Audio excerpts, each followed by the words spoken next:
Vamos abrir nossas Bíblias mais uma vez, irmãos. Quero expor nessa manhã o último ensino do Sermão da Montanha, Mateus capítulo 7, os versos 24 a 27.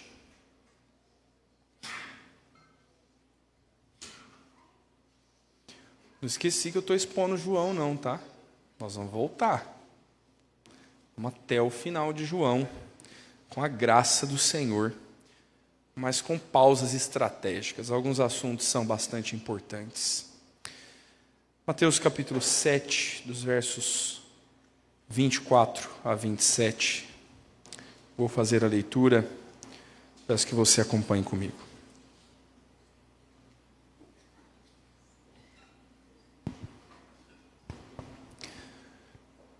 Todo aquele, pois, que ouve estas minhas palavras e as pratica, será comparado a um homem prudente, que edificou a sua casa sobre a rocha.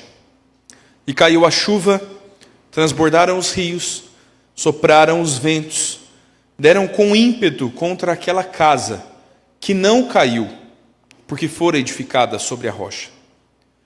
E todo aquele que ouve essas minhas palavras e não as pratica, será comparado a um homem insensato, que edificou a sua casa sobre a areia, e caiu a chuva, transbordaram os rios, sopraram os ventos, e deram com ímpeto contra aquela casa, e ela desabou, sendo grande a sua ruína.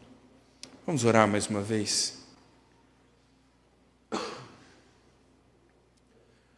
Senhor, nós queremos te agradecer por poder servi-lo, poder cantar ao Senhor, Deus, poder ofertar e dizimar como parte do nosso culto e compromisso contigo. Senhor, é para nós um privilégio poder, semana após semana, Senhor, nos reunir com este povo amável, abrir a Escritura, ouvir gloriosas informações, Pai. Para nós, Deus, isso é um privilégio. Podermos, Senhor, conhecê-lo, entregar a nossa vida ao Senhor e sermos agora ensinados, Pai, de forma que somos educados na justiça de Deus. Que santo privilégio, Pai. Nós queremos mais uma vez hoje voltar os olhos para a Escritura e queremos atender ao chamado do Senhor Jesus, para não sermos ouvintes e praticantes, e sim praticantes da Tua Palavra. Senhor, os nossos ouvidos estão constantemente cheios da Tua Palavra, mas, Senhor, inúmeras vezes o nosso coração não está disposto a cumpri-la. Senhor, tantas vezes os resultados que nós colhemos não são frutos, Senhor, da prática da Escritura. Queremos, Senhor, ouvir a voz do Senhor. Permita que o Senhor Jesus fale aos nossos corações, que possamos ouvir na exposição do ensino de Cristo, o próprio Cristo, que vejamos a figura do nosso Mestre, que possamos o seguir com mais assiduidade, com mais firmeza, depois de ouvirmos a instrução de Jesus. Assim nós oramos, Pai, assim nós clamamos. É no nome dele que nós oramos, do nosso Cristo. Amém, Senhor. Amém.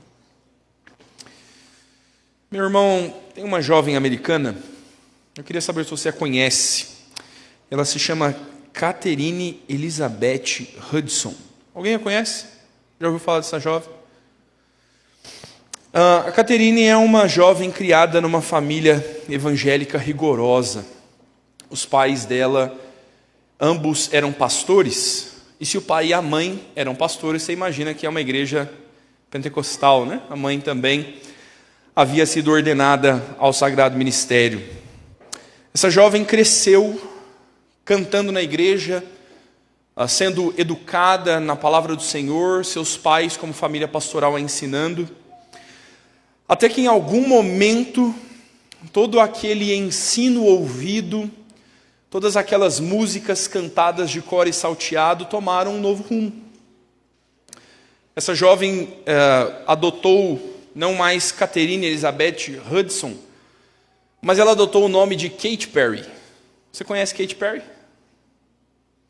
Katy Perry é uma cantora pop muito famosa no nosso contexto.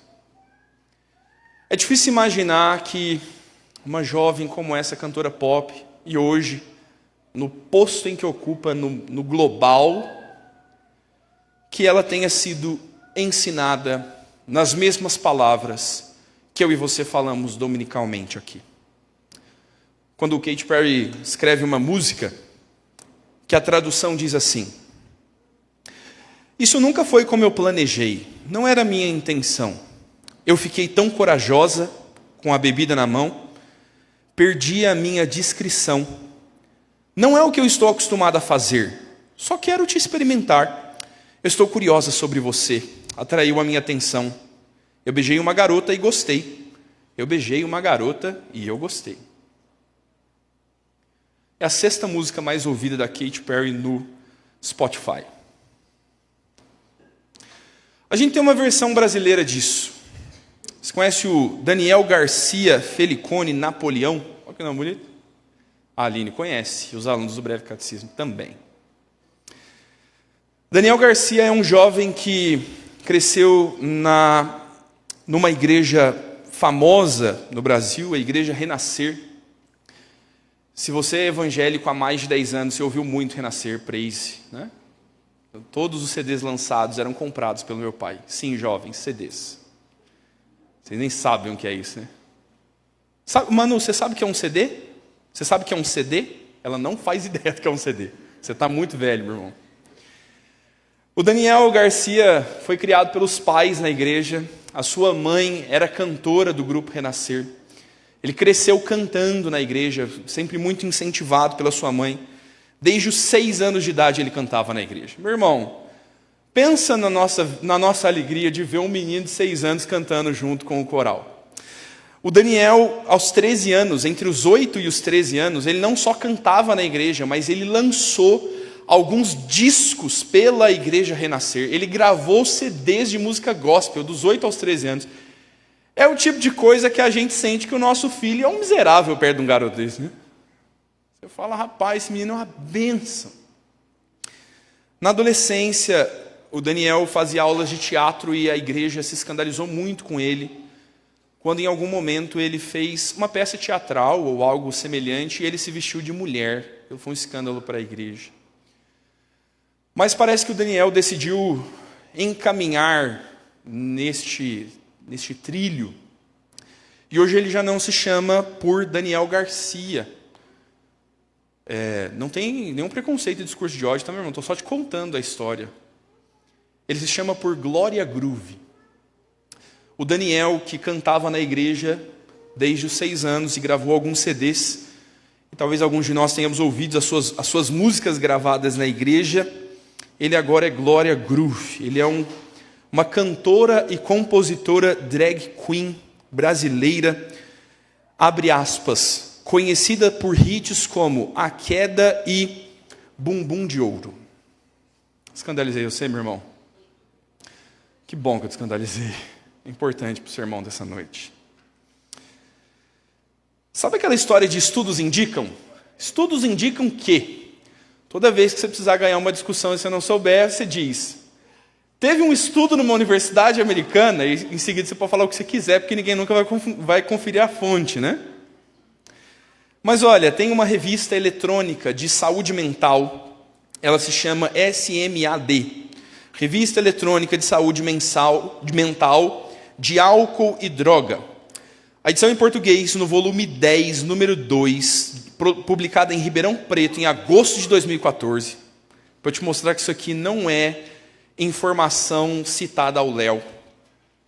Ela mostra que um estudo foi feito com 138 homens adultos do sexo masculino com idade média de 39 anos.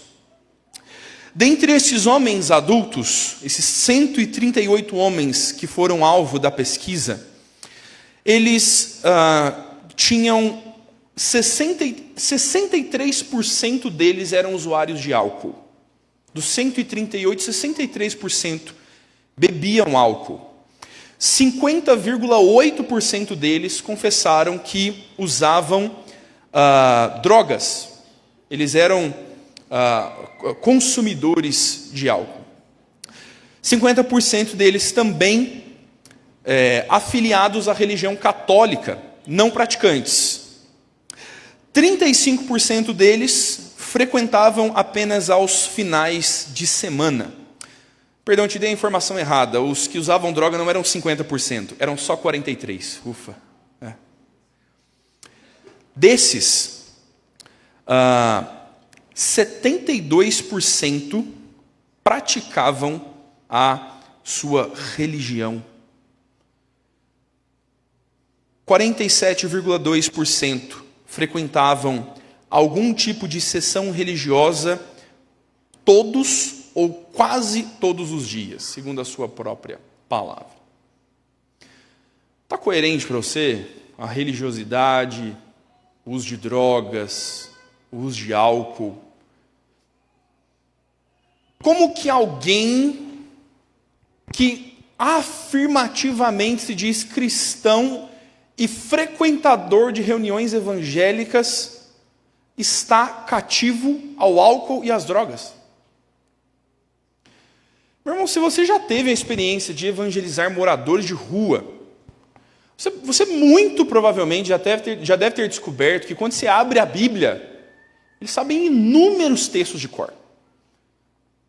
Inúmeros deles têm família religiosa, criados na igreja. E por que eu estou perdendo tempo do meu sermão com isso? Porque eu queria que você entendesse o que Jesus está falando. Que não basta ouvir a Escritura. Que não basta conhecer a Escritura.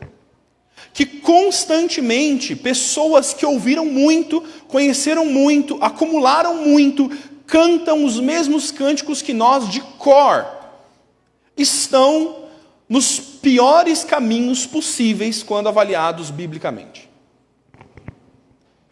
Entendermos que ser participante da igreja, ser frequente no culto, ser conhecedor da história de Jonas e saber abrir a Bíblia em Malaquias, não significa nada se você não for praticante da Escritura.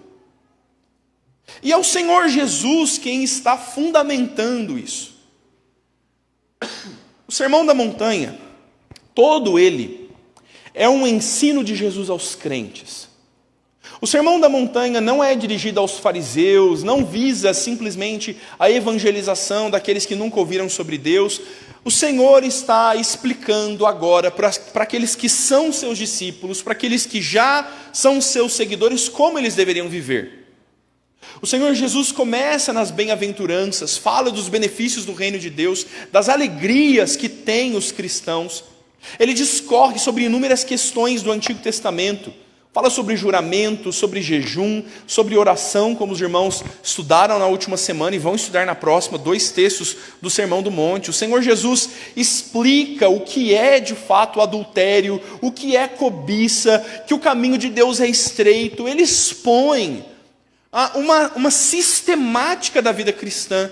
Ele faz um panorama amplo e muito profundo sobre a vida cristã, aprofundando a lei do Antigo Testamento. É no Sermão da Montanha que Jesus diz: eu não vim revogar a lei, eu vim cumpri-la. E ele a cumpre. Jesus disse: vocês ouviram dos antigos, olho por olho, dente por dente. Eu digo mais, eu aprofundo a lei, aplicando ao coração. Mais do que olho por olho e dente por dente é aquele que te bater na tua face dá também a outra. Se vocês ouviram que adultério é pecado, eu digo a vocês, mais do que consumar o ato íntimo, olhar com intenção impura já é adultério. Jesus aprofunda o significado da lei. E Jesus discursa desde o capítulo 5, todo este sermão que fica conhecido como o Sermão da Montanha, o Sermão do Monte. E o Senhor Jesus vai desfechar neste texto curto, simples, de fácil entendimento e difícil aplicação. Quando Jesus agora vai dizer: aquele que ouve estas palavras, ele vai se referir a esse sermão, ele está agora dizendo: vocês ouviram as minhas instruções, e o que é que vocês devem fazer com aquilo que ouviram agora? Agora Jesus, tendo ensinado, vai exigir uma resposta de fé daqueles que são os seus ouvintes. Ai, pastor, ainda bem que a gente não estava lá. Antes de começar o sermão, eu queria que você refletisse brevemente. Há quantos anos você é membro de uma igreja? Há quanto tempo você é frequentador de uma? Se eu te desse um caderno em branco e tempo suficiente, quantas informações você poderia escrever sobre Deus, sobre Jesus, sobre a pessoa do Espírito Santo? Quanto você conhece sobre Deus? O que você poderia me falar sobre Ele? Quanto conhecimento você tem? Parece que às vezes nós sabemos até mais do que o Sermão da Montanha. A palavra do Senhor Jesus se aplica agora a tudo isso que você sabe. Você precisa agora ouvir a chamada do Senhor Jesus, considerando tudo isso que você sabe sobre a pessoa de Deus. E eu quero te conduzir nessa noite a pensar na firmeza em Cristo, pela prática da palavra. Nós só poderemos ser firmes em Cristo pela prática da palavra. A exortação de Cristo agora é não só conhecermos a Escritura, mas praticarmos a Escritura. Você precisa ajuntar todo este conhecimento que você tem e colocá-lo em prática. Eu vou falar disso em duas simples e óbvias divisões. Só há duas possíveis no texto.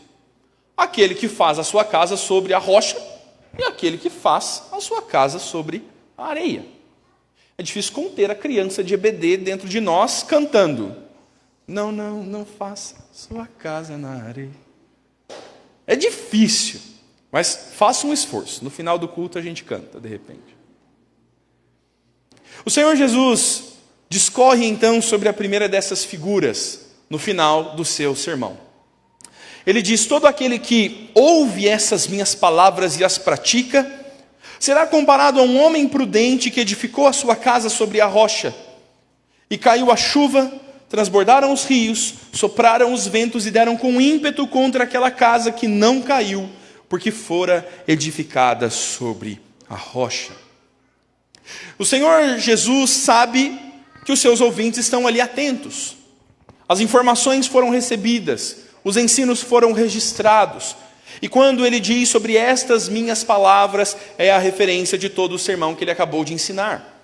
Eu queria que você pensasse sobre estas palavras de Jesus, à luz de tudo quanto você já ouviu e já conheceu sobre Jesus, sobre Deus, sobre a Bíblia. Então, todas essas coisas que são ouvidas, que são conhecidas, todo que conhece e ouve essas palavras e as põe em prática, é comparado a um homem prudente. A prudência na Escritura é talvez o maior sinônimo de sabedoria. Os livros de sabedoria, Provérbios, Eclesiastes, redundantemente vão chamar o homem sábio de prudente. É sinônimo de sabedoria bíblica alguém que é prudente, que é zeloso, que é cuidadoso, alguém que é confiável, alguém que é digno de confiança.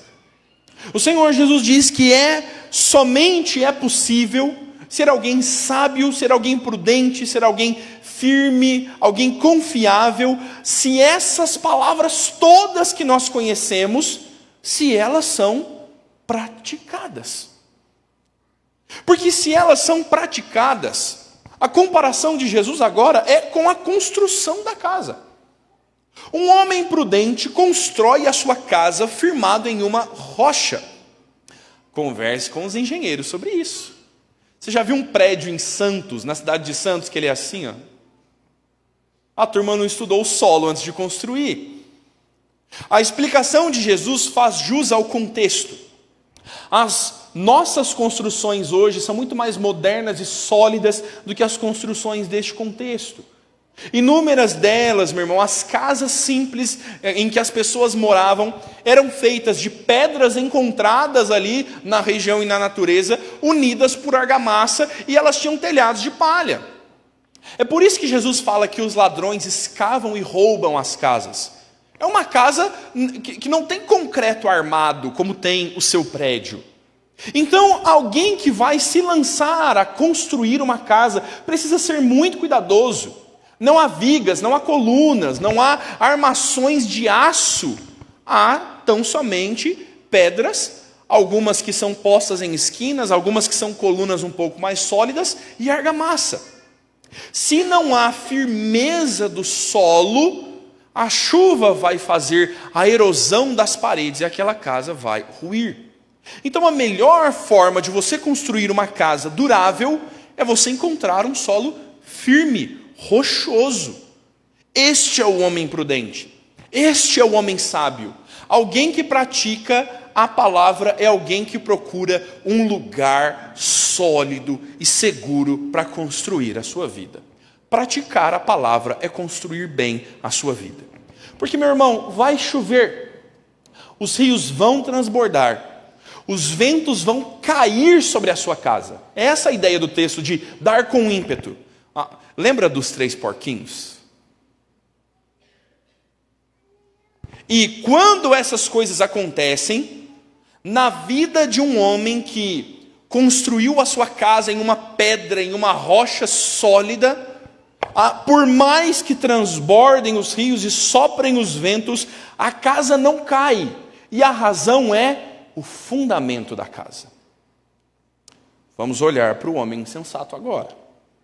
Olha como o texto é quase igual. Queria que você prestasse atenção nisso. O texto é quase igual. E todo aquele que ouve estas minhas palavras e não as pratica, será comparado a um homem insensato. Você viu como Jesus mudou pouquíssimas palavras? Olha, continua-se sendo ouvidas as mesmas palavras. Os mesmos ensinos que o prudente, o sábio ouve, o insensato também ouve. As mesmas palavras, os mesmos ensinos, testemunharam os mesmos milagres de Jesus. Todos viram e ouviram as mesmas coisas. Mas o insensato é aquele que, quanto à prática, não existe. Ele conhece, ele viu, ele presenciou, ele sabe citar João 3,16 de cor. Ele ganhou prêmio na EBD quando ele fez breve catecismo.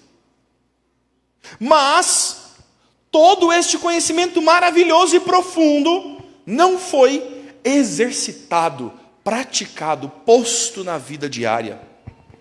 E alguém que conhece muita coisa e não pratica nada do que conhece, Jesus diz: este é um homem insensato, é um estulto, lhe falta sabedoria. Provérbios o chama de tolo. Jesus está dizendo: é tolice, é falta de sabedoria, é insensatez ouvir todo esse discurso que vocês ouviram e não praticá-lo. É insensatez para nós ainda muito maior conhecer tudo isso que nós conhecemos e não praticarmos. Jesus diz: o homem insensato, a que se compara quem ouve e não pratica, ele é comparado a alguém que edificou a sua casa sobre a areia. Alguém que construiu em qualquer lugar. Meu irmão, a pedra e a areia, a rocha e a areia, vão aceitar a argamassa e as construções do igual, igualzinho. Perceba, o ensino é o mesmo, ambos ouviram as mesmas coisas. Jesus não diz que eles construíram casas diferentes. Jesus não fala que as construções são diferentes. As construções são as mesmas, com os mesmos materiais, o mesmo tipo de obra. A diferença é tão somente o fundamento. A mesma construção foi feita sobre o solo arenoso. E então, as mesmas intempéries caíram sobre ele. Caiu a chuva, transbordaram os rios, sopraram os ventos e deram com ímpeto contra aquela casa. E ela desabou, sendo grande a sua ruína. Parece que é a mesma cena. Quando a gente ensina para as crianças, a gente põe as mesmas casinhas um do lado da outra. A Sara traz um pirex de casa, enche de areia e joga um copo d'água em cima.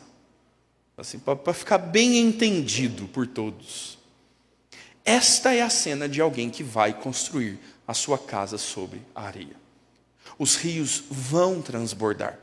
É comum e próprio dessa região enfrentar os seus alagamentos. E nós que digamos, né? O povo de Juiz de Fora que diga. Uma cidade que foi construída e já tem uma porcentagem monumental da cidade de Juiz de Fora que já estava em área de risco. Construíram muitas casas já sabendo que se corria risco. É este o homem que vai andar na sua construção, não do melhor jeito, não da melhor forma possível. E quando as intempéries vierem, quando os rios transbordarem, os ventos soprarem, esta casa vai ruir. Amém, irmãos? Vamos embora para as nossas casas, terminamos aqui, senhor. Eu queria aplicar essas coisas ao seu coração. Esse é um texto que é muito simples e muito fácil de entender. E se havia alguma dúvida, espero que ela tenha sido sanada. Agora que você ouviu, como você vai praticar? Meu irmão, Jesus está dizendo, ouvistes as minhas palavras. O homem sábio e o homem sensato conhecem as mesmas coisas sobre Deus, recebem as mesmas instruções, participam da mesma igreja, talvez se assentem no mesmo banco, frequentam a mesma escola dominical, estão ouvindo esta noite o mesmo sermão. Os ensinos são estes, e eles são conhecidos por nós. Nós temos ensinos. A questão é como nós vamos lidar com eles. Meu irmão, o que você sabe sobre o dia do Senhor? O que você sabe sobre como você deve usar o seu domingo? Nós pregamos e vamos ainda muitas vezes pregar essas coisas. Mas a nossa igreja não é uma igreja de pouco conhecimento teológico. A nossa igreja é uma igreja de sólido conhecimento teológico. Rapaz, deixa eu contar um negócio para você. Eu passei um sufoco quando era seminarista aqui. No primeiro ano, eu dei aula sobre o Sermão da Montanha para os jovens. Tranquilo, é nóis. Bem. No segundo ano, o pastor Itamar falou, nós vamos começar a estudar teologia sistemática. Eu falei, tá bom, sem problemas. Eu sou seminarista, eu estudo teologia sistemática. Só que, rapaz, a gente começou assim... Teontologia, o primeiro bloco de estudos, né? Os primórdios. Beleza, eu já tinha estudado isso no primeiro ano. Aí dali uns 4 meses a gente entrou no segundo bloco. Não, eu já tinha estudado no segundo semestre. Quando nós entramos no terceiro, no quarto, no quinto bloco, rapaz, eu fui percebendo que o que eu estava aprendendo no seminário, a igreja estava me alcançando. No final das contas, meu irmão, só a pandemia me impediu. Porque pós-pandemia, quando a gente retornou à escola dominical, eu estava estudando escatologia no seminário e no domingo seguinte eu dava a aula que eu ouvi no seminário na igreja. É sério. Nós não somos uma igreja de pouco conhecimento teológico. Mas o que nós fazemos com isso que nós sabemos? Quanto você sabe sobre a soberania de Deus? Quanto você sabe sobre o governo de Deus, sobre todas as coisas, sobre todos os problemas, sobre todos os sofrimentos? Agora, que diferença isso faz na sua vida? O que a soberania de Deus toca nas suas emoções iradas quando você for amanhã pegar o teu carro para o trabalho em cima da hora e encontrar um pneu furado? E como que Deus soberano toca o teu filho que ficou doente na semana mais crítica de fechamento do mês do teu trabalho? E como que a soberania de Deus vai ter alguma relação com a sua vida? Como você vai praticar aquilo que você sabe sobre a soberania de Deus? O que é que você sabe sobre dons e talentos, sobre serviço da igreja? O que é que você sabe sobre as suas capacidades? O que você é bom, o que você consegue fazer, o que você faz para a glória de Deus? A pergunta é, como você pratica isso para a glória do Senhor? Não vem me falar que você faz uma lasanha muito boa, você não me chama para comer. Você não trouxe a sua lasanha muito boa no nosso Junta Panelas do ano passado. E nós vamos fazer um Junta Panelas de novo. Como que você vai pôr isso em prática? Eu não vou falar que você está careca de saber por respeito aos irmãos carecas, porque um dia eu vou chegar lá. Mas você sabe muito sobre discipulado. Você sabe me explicar o que é discipulado? Como ele começa, como ele termina? Você sabe responder aquelas apostilas que a gente usa? Quanto você sabe sobre a missão da igreja de ser discipuladora? Mas, meu irmão, quando você quis intencionalmente discipular alguém, e você falou: Senhor Jesus, estou contigo, e de fazer discípulos, eu quero um discípulo, me dê, Senhor. Quando você fez isso? Entende como o conhecer, saber e entender o que é, precisa tocar o meu relacionamento com isso? Você conhece a igreja, você sabe como a igreja funciona, você entende os caminhos evangélicos, mas como você se envolve com a igreja? Você sabe como consertar os problemas do teu casamento? Você sabe, meu irmão, que você não pode ser grosso desse jeito. Você sabe, minha irmã, que você é igual a goteira pingando na cabeça do teu marido, dia e noite com reclamações. Você sabe que está errado. Não é que você não saiba como agir, você sabe o que deve fazer no teu casamento. Mas você faz. Você está disposto a fazer? Você vai construir o teu casamento sobre os ensinos de Cristo e sobre o Cristo que é a pedra angular, para que o seu casamento, quando assoprado por fortes ventos, não caia. A gente sabe como criar filhos, mas dá uma preguiça, né, meu irmão? Nossa! Lá em casa agora nós estamos na fase da marmita. Eu cozinho para batalhão, meu irmão. Dia que nós acendemos o fogão é para fazer 3 quilos de frango. Deixar congelado. Rapaz, hoje nós chegamos da EBD. Respondendo uns WhatsApp, correndo com umas coisas da igreja. E aí descongela aquele estrogonofe. O arrozinho estava pronto. Glória a Deus. Batemos o estrogonofe para dentro, barriga cheia. Reclinei no sofá, olhei no relógio. 1h35. Glória a Deus. Falei, vou dormir até 3 horas. Levantar, vou lá no meu computadorzinho com aquele cafezinho passado. Só uma xicrinha só. Vou ler meu sermão, vou olhar aquele comentário do Martin Lloyd Jones antes de pregar. Glória a Deus. Mas tinha um baterista na minha sala, meu irmão.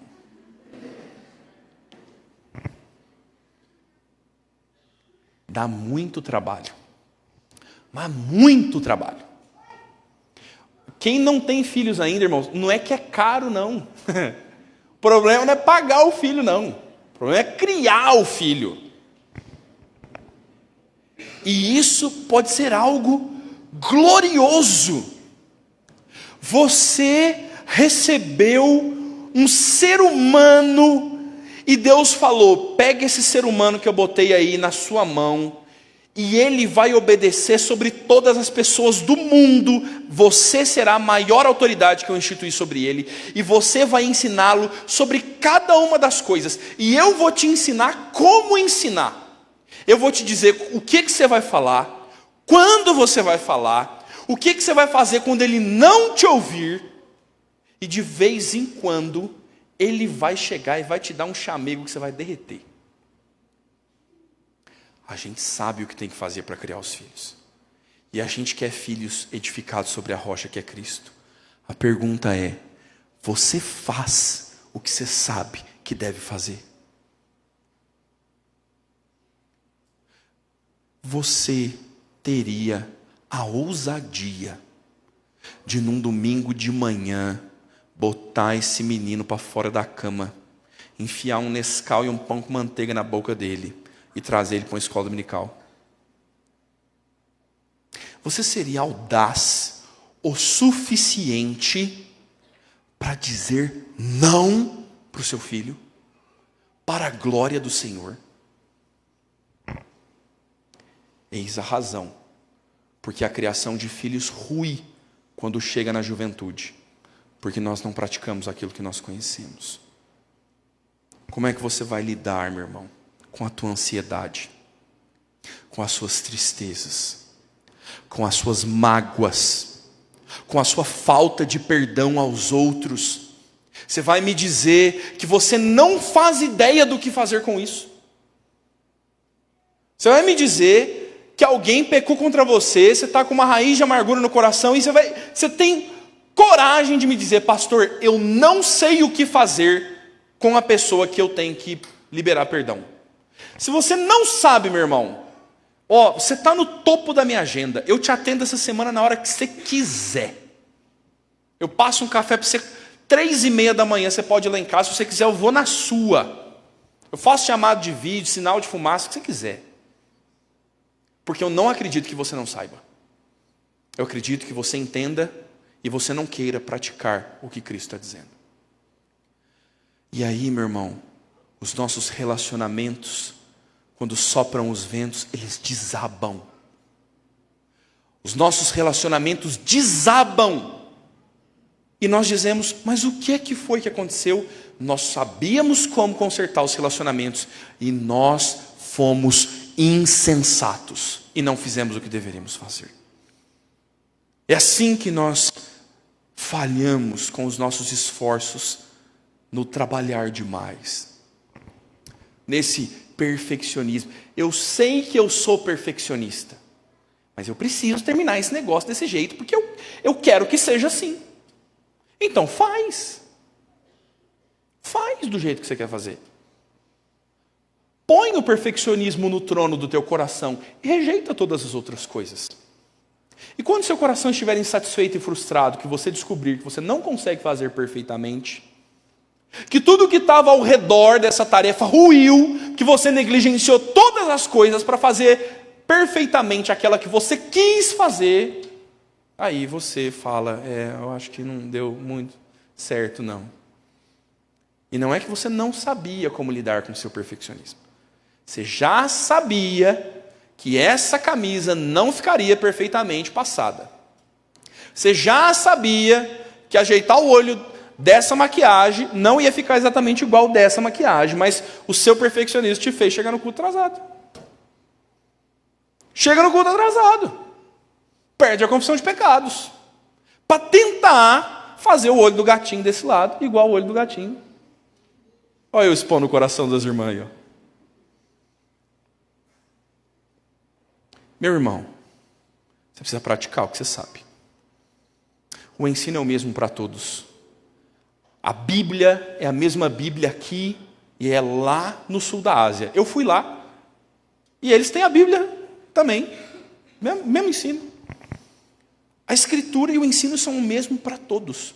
O que vai diferenciar é como você pratica essas coisas. O que vai te fazer prudente ou insensato é a forma como você vai aplicar isso de forma palpável à sua vida. Meu irmão, as circunstâncias e os problemas aos quais nós somos submetidos também são os mesmos. O problema também é igual para todo mundo.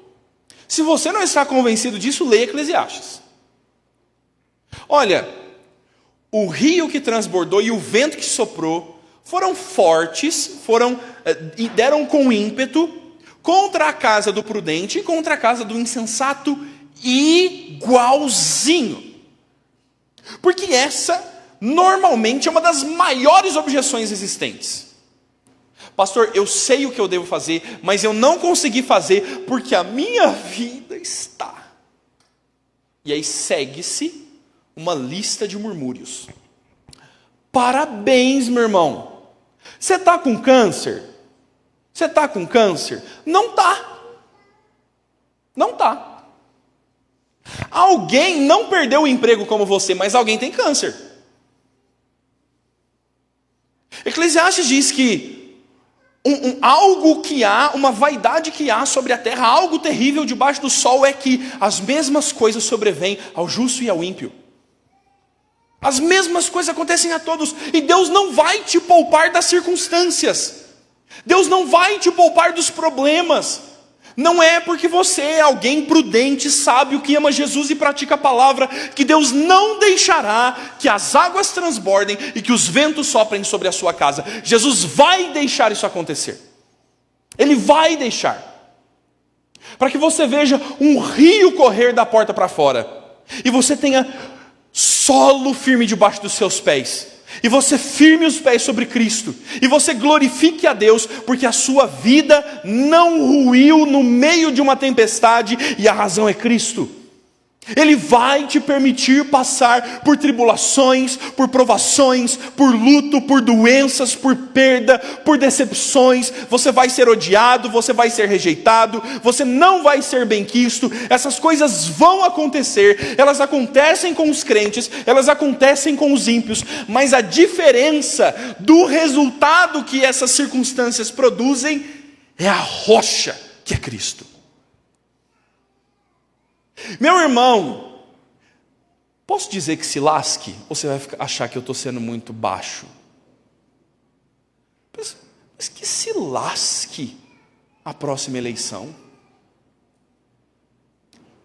Que são os impostos altos na mão do Deus provedor, meu irmão? Deixa eu te lembrar que quando o povo no deserto não tinha onde comprar um Nike novo, as sandálias dos seus pés não se gastaram. Essa é a diferença do povo de Deus. Meu irmão, se o mundo ruir porta fora, ele não ruirá na nossa vida, porque nós estamos em Cristo. Não interessa a força dos ventos que soprem sobre os crentes, porque eles estão em Cristo. Nós resistimos a tudo e todos. Os persas passaram, os gregos passaram, os romanos queimaram os cristãos em praça, e o Império Romano hoje é monumento. Nós, a igreja de Cristo, aqui estamos. O inferno não prevalece contra a igreja. Lembre-se disso. Deus não precisa mudar as suas circunstâncias. Você precisa praticar a palavra e depender de Deus. Deus não vai dar aquela palavra neopentecostal na sua vida. Nenhum mal chegará à sua tenda. O devorador não te alcançará. Isso é neopentecostalismo, isso não é escritura. O Senhor permitiu que os seus discípulos do Novo Testamento passassem por inúmeras provações, para que um apóstolo Paulo dissesse: quando eu tinha comida, eu glorificava a Deus, e quando eu passei fome, eu glorifiquei a Deus, e Deus me sustentou. É para que a gente cresça e amadureça. Deus não vai mudar as suas circunstâncias. Eu não te encorajo a orar simplesmente pela mudança das circunstâncias. Você precisa praticar a palavra. Você precisa viver uma vida constante de exercício da Bíblia, de relembrar os seus fundamentos e viver neles, para que seus pés estejam sobre rocha sólida e você não se abale, independente do que acontecer ao teu redor. O pior, meu irmão, não é passar pelas chuvas, pelos ventos, pelas inundações. Essas coisas não são em si a tragédia, mas passando por isso, não estar firmado e a sua vida ruir, isso sim é a tragédia. A tragédia não é a chuva, é o que acontece depois dela. Como a sua vida fica depois da provação. Só em Cristo ela vai ficar de pé. Me deixa adiantar uma objeção. Talvez nessa altura você esteja numa prática frágil da Bíblia. Sabe aquele jovem que é insensato por idade? É que o nível de insensatez ele acompanha o RG, meu irmão. Quando seu RG, quanto mais amarelado ele fica, a sua insensatez ela diminui um pouco junto. A gente jovem, a gente é mais... Não vou falar essa palavra, não. Eu ia chamar o jovem de idiota, mas... Eu não fiz 30 ainda, me considero jovem, pela UMP até 35. Meu irmão, a gente tem uma tendência, às vezes, de olhar e falar assim: bem, eu não sou tão crente quanto eu poderia ser. Eu não estou fazendo tudo do jeito que eu deveria fazer.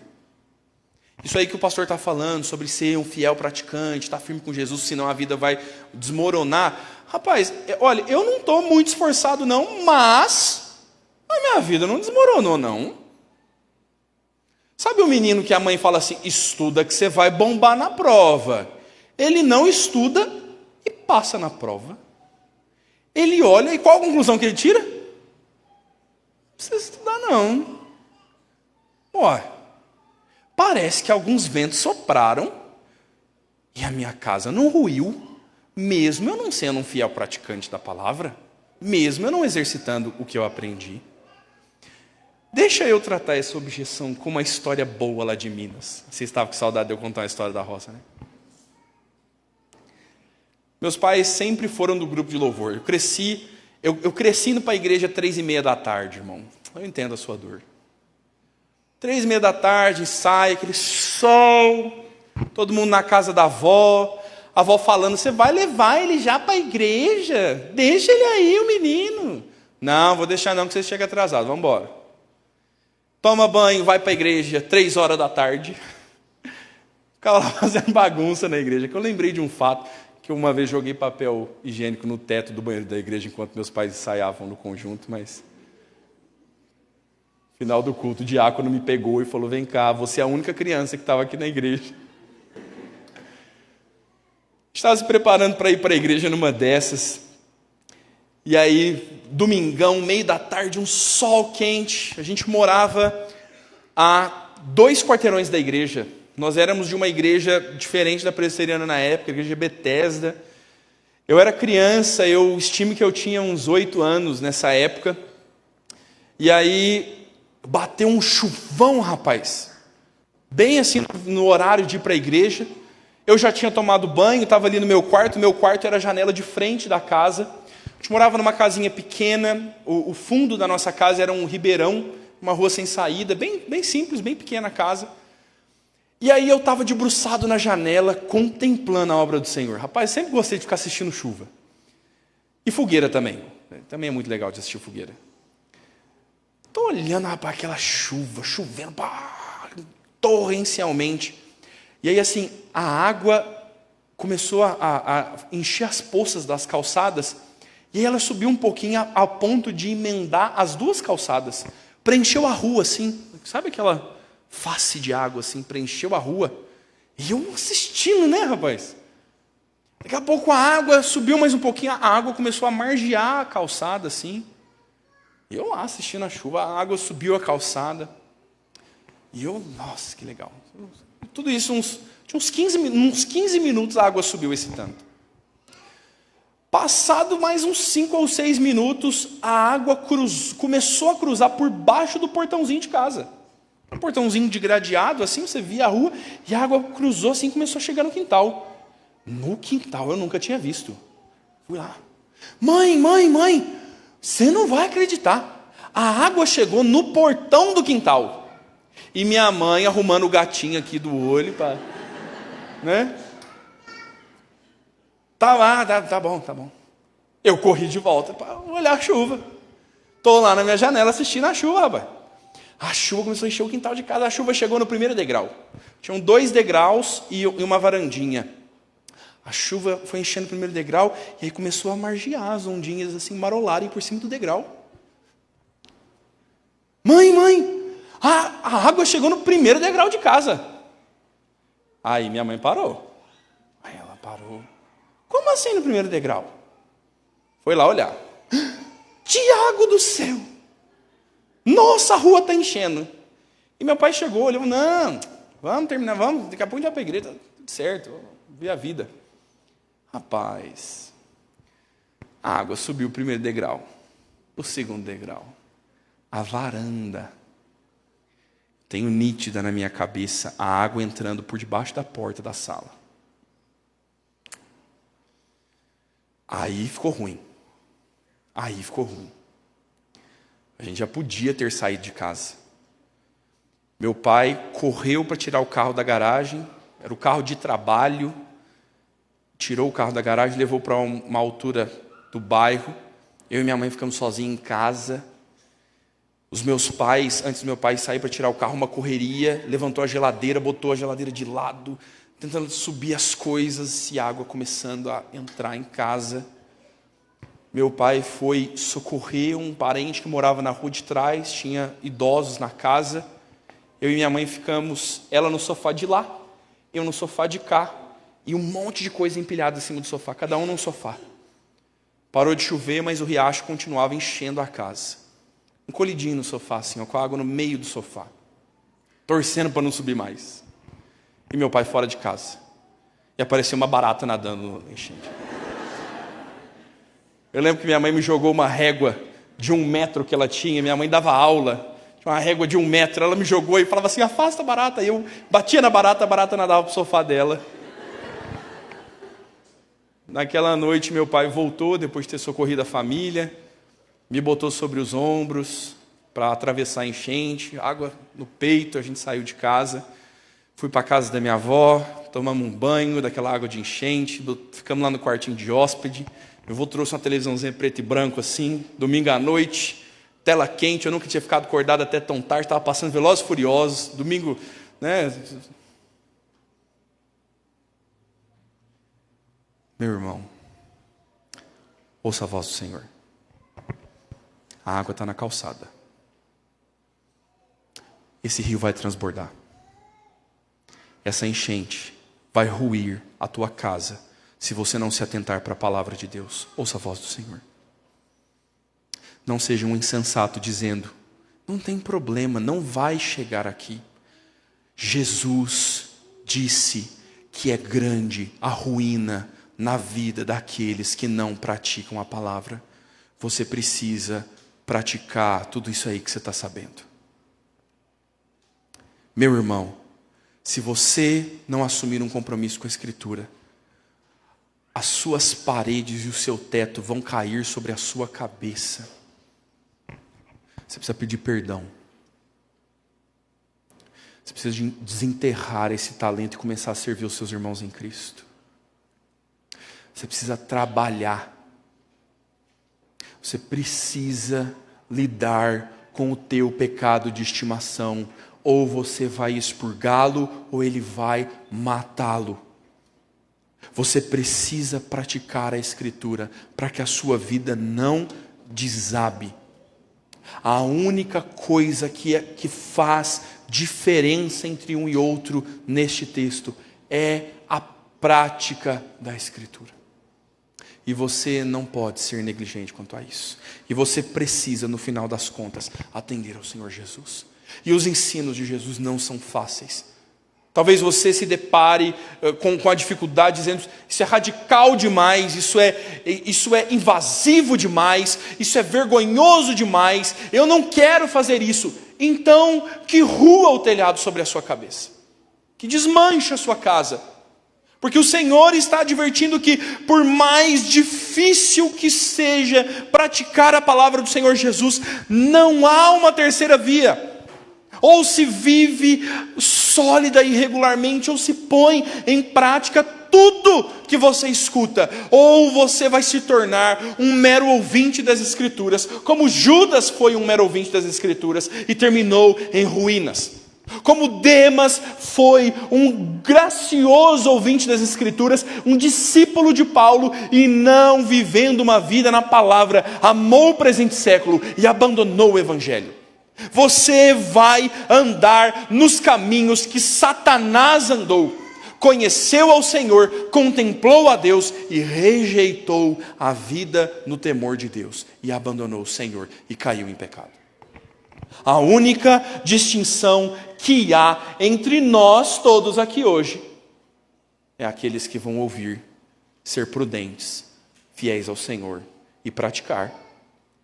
E aqueles que vão ouvir, que vão assistir o Fantástico, ver os gols da rodada. E no domingo que vem não se lembrarão nem do texto que foi pregado essa semana. Como você vai lidar com a sua vida? Não é a minha preocupação, meu irmão, te ensinar um pouco mais de teologia reformada agora. Não é a minha preocupação te mostrar todos os contextos existentes dentro dos evangelhos e as diferenças entre o ensino de Paulo e de Pedro. Essas coisas são muito valiosas e elas são boas a seu tempo. Mas isso tudo vai ser inútil se você não praticar a palavra. Que Deus nos dê graça para assumirmos a nossa responsabilidade diante do Senhor. Vamos orar, queridos. Quero chamar desde já o conjunto para se colocar à frente. Nossos irmãos vão nos conduzir em um cântico de pós-lúdio.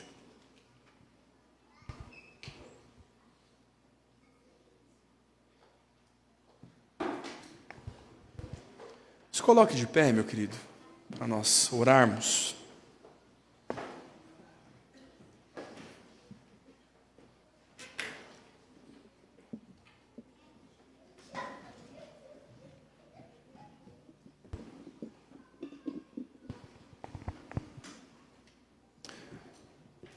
Deus de amor e bondade, nós queremos mais uma vez dirigir a nossa voz ao Senhor, Pai. Fazer boa prática do ensino de Jesus sobre oração e adorá-lo, Senhor, e bendizê-lo, porque nós, os indignos, agora alcançados, somos teus filhos, Pai. Somos ensinados os seus caminhos e queremos praticar aquilo que sabemos, Pai. Senhor, para nós é insuficiente a força humana. Nós tantas vezes somos incapazes, Senhor. Só na dependência do Senhor e na Tua graça é que nós poderemos responder em fé. Senhor, nos dá do Teu socorro, Pai. Nos dá capacitação, Senhor. Nos dá ousadia e coragem, Senhor, para lidar com os ensinos que nós conhecemos, mas rejeitamos, Pai. Senhor, quantas vezes os nossos problemas não estão ligados a não saber o que fazemos, não saber o que fazer, estão ligados a nós não querermos fazer o que devemos, Pai. Senhor, nos encoraja, Senhor, nos envergonha, Senhor, por sabermos tanto e fazermos tão pouco.